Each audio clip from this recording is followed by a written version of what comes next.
আপনার সন্তান কি এবছর ক্যাডেট কলেজ ভর্তি প্রস্তুতি নিচ্ছে? তাহলে এই ভিডিওটি আপনার জন্য। এই ভিডিওটি দেখে হয়তো আপনার সন্তানের ভবিষ্যৎটাই পরিবর্তন হয়ে যেতে পারে।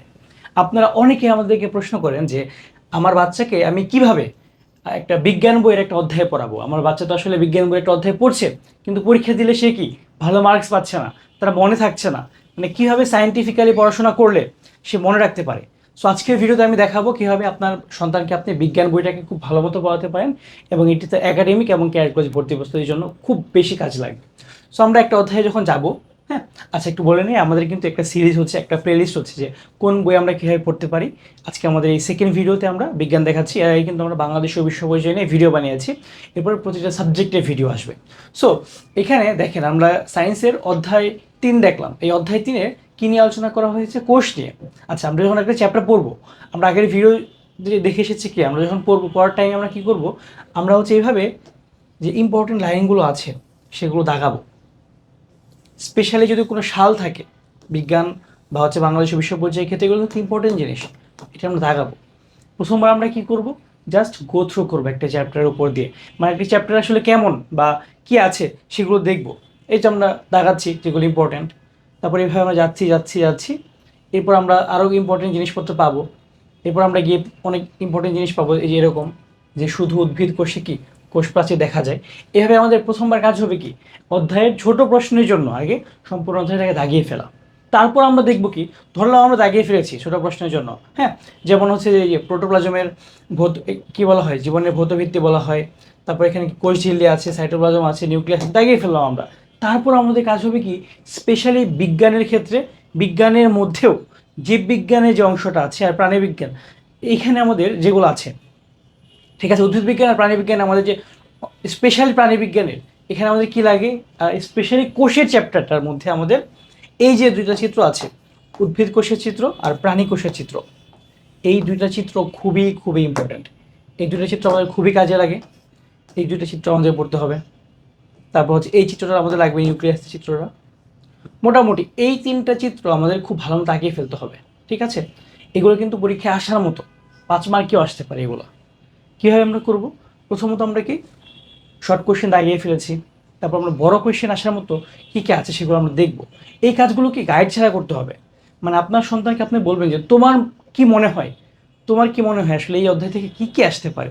তারপর সে দেখবেন সে বলতে পারবে যে কি একটি জীবকোষের গঠন এটা কি আসতে পারে, বা বলতে পারে একটা অনুবীক্ষণ যন্ত্রে দেখা প্রাণী কোষ উদ্ভিদ কোষকে আঁকাও, এঁকে দেখাও, বলতে পারে, ব্যাখ্যা করতে বলতে পারে।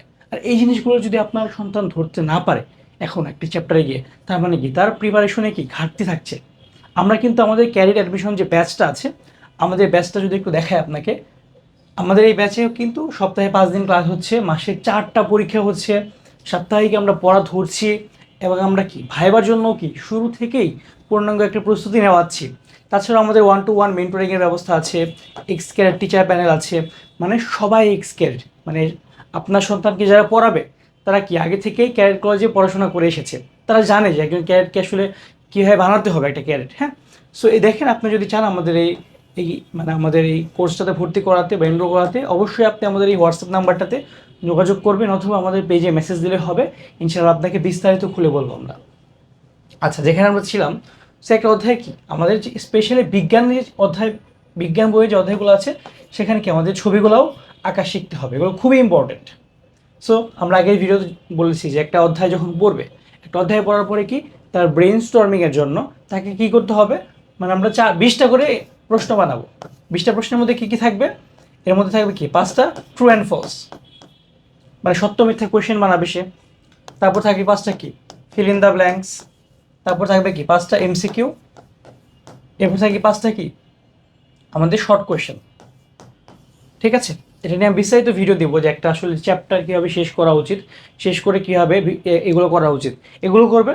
তারপর সে কী করবে, এরকম ছবিগুলো আঁকাবে, যে ছবিগুলো আছে এগুলো সে আঁকিয়ে দেখবে, তার খাতার মধ্যে নোটে এগুলো থাকবে।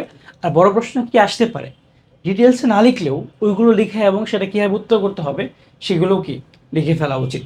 সো এভাবে একটা সায়েন্সের চ্যাপ্টার যদি পড়ে একটা স্টুডেন্ট, তাহলে কিন্তু তার কোনোভাবে আটকানোর কথা না কোনো জায়গায়। সো আপনাদেরকে বলবো, আপনার সন্তান যদি এখনও এইভাবে একটা চ্যাপ্টার না পড়ে, অবশ্যই তাদেরকে এভাবে পড়াবেন।